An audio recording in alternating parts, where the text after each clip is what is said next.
What's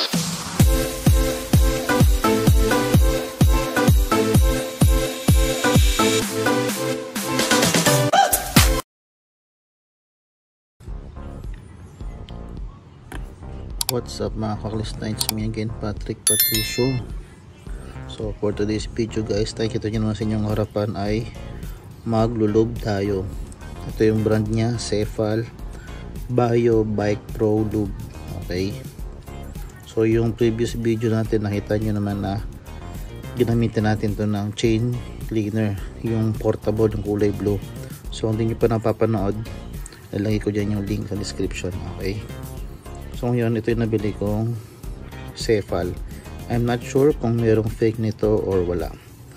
Okay, so nabili ko lang to sa halagang kulang-kulang 50 pesos. Okay, so hindi ko sure kung fake siya or orig. So anyway, proceed tayo. So ito siya.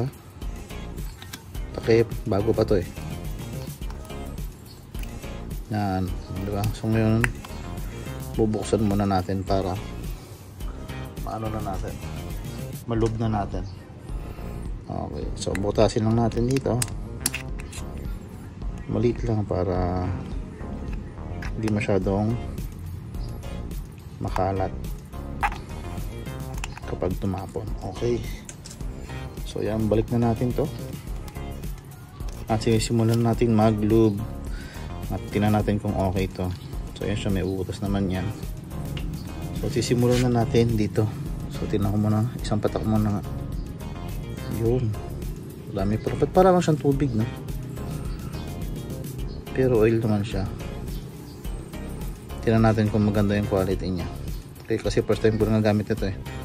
So sa mga nakagamit nito is, paano naman, share nyo naman dyan kung okay ba to, itong lubricant na to.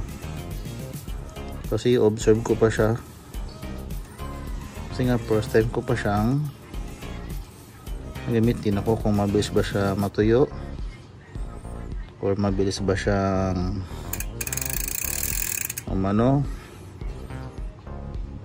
madikitan ng dumi. Although ganyan talaga yan. Okay, siyempre lang is yan eh, prone talaga sa dumi yan, lalo sa alikabok.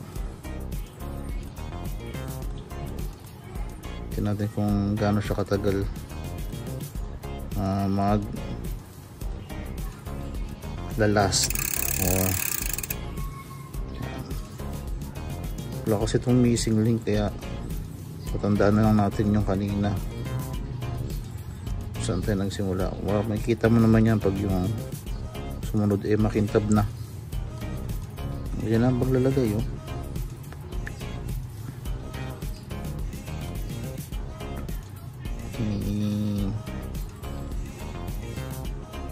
Yan, tira natin kung good siya.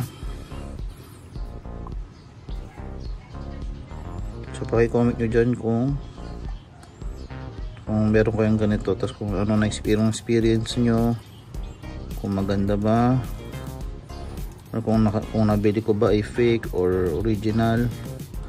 I'm not sure, kasi ano ko to binili sa Shopee. Ilalagay ko dyan yung link ng pinangbilan ko. Okay, so ito siya. Tingin ko naman okay naman to. Yan, hindi ko pa nakikita yung makintab yung huli nating nilagyan. Hindi ko alam kung umulit na ba ako or what. Tingin ko naman eh,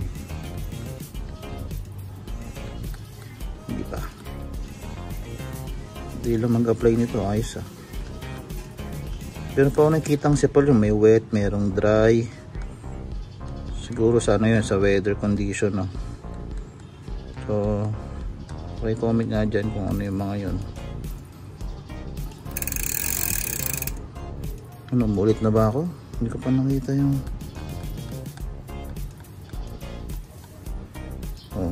effective yung chain ano natin nung nakaraang video. Malinis. Ito na, kita ko na yung nakantab na yung sumunod eh. Okay na yun. sabihin natapos ng agad. Dali lang. So ngayon is pupunasan natin siya ng basahan para sa mga excess na oil. Okay, ngayon pupunasan natin dito, natin punasan sa ilalim. Uy, madulas nga, teka lang, madulas nga siya.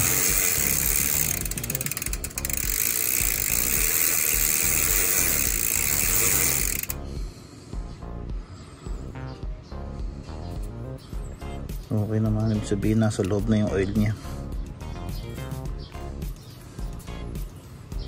So hindi ko sure kung mabilis lang ba siya matuyo o tingnan natin to bukas. Pag tuyo na siya bukas, sabihin hindi ganun ka ano yung ano nito, pero not sure pa guys ah. So kaya obserbahan muna natin to. Okay, punasan lang natin yung mga excess.